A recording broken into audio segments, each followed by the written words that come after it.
It's going very well. There's a lot of new vacancies out there. If you're talking about how things are going since the crisis in terms of labor markets, absolutely well.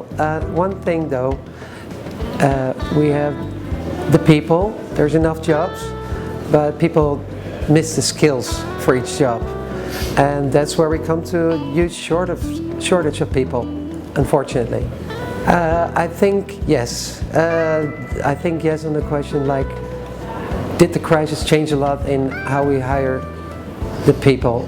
What happens nowadays, or over the past few years, is that we're looking for the top talented people, and it's all top talent that they have to have all the papers in order, whereas what we actually need is the people who are motivated to do the job and being capable of course, but it's motivation we have to look for, because if we're not motivated in a job, well, what are we doing there? If you're writing a CV, the thing you would like to highlight is not so much what you've done, but what you'd like to do. The things you've done gives you a certain base, but there's things you want to do, you want to reach out to, you have your goals. It shows us employers that you are motivated, that you will be engaged to the job you're into. For example, if I would be looking for a job, wow, that's been ages, but nowadays I enjoy life too much to be in a job. So I would highlight that part, what I'd like to do most, forget about the rest.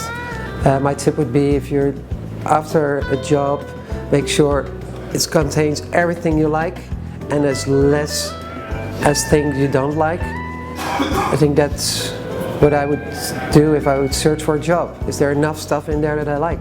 If you're thinking of creative CVs,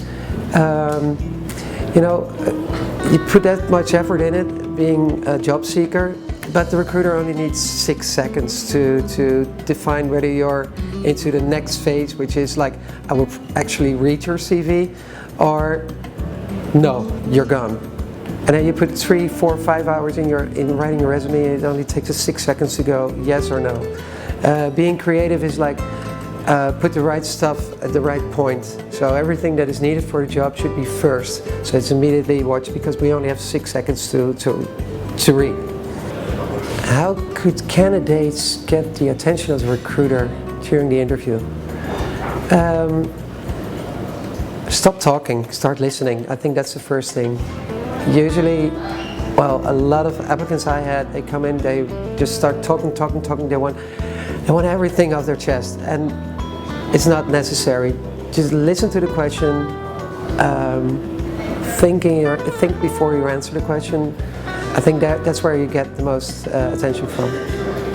First of all, they want talented people, and I hate the word talent, because you could be a number one in one company, but because of process and structures of the other company, you would completely lose everything you did before. Well, again, companies like people that are capable of doing what they want them to do. That's one thing, but the standards came up and up and up. If you are a software developer back in the years and you're a software developer now, back in the years you could be quiet, sitting behind your computer, just typing your code. And nowadays you have to interact with other people, and you have to discuss things and stand up for what you're writing down. And I think that sort of answers the question there. Well, it's mostly technical skills at the moment. It's the developers, the programmers, the people that write the software, maintain the software, maintain all IT infrastructure.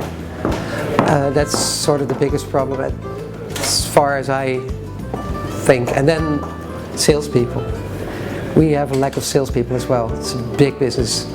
Apart from all the other special groups out there, sales and IT. Well, the advice I would give newly job seekers is to think really careful about what you would like to do. Despite the money you need, and you need it fast and quickly, but quick money is being made everywhere. There you have like a job, as I would say. But if you're going for your career, you have to think of what kind of career you want to step into. What aspects of the job should be in there. If you not have that, you would go from receptionist to sales manager, from sales manager to software developer, and then in the end you'll be ending up as a psychiatrist. So don't want to do it. Think it over very, very good. Well, first of all, they have to think why they want to change their job, and then it all comes back again. Think of what you really like. You could have made that career for like 20 years and then cut off because of budget reasons or because of redundancy or whatever.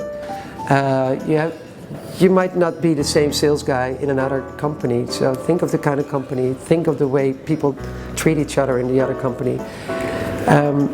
It's all about you in the end. You have to spend like most of your time there, so you better like it.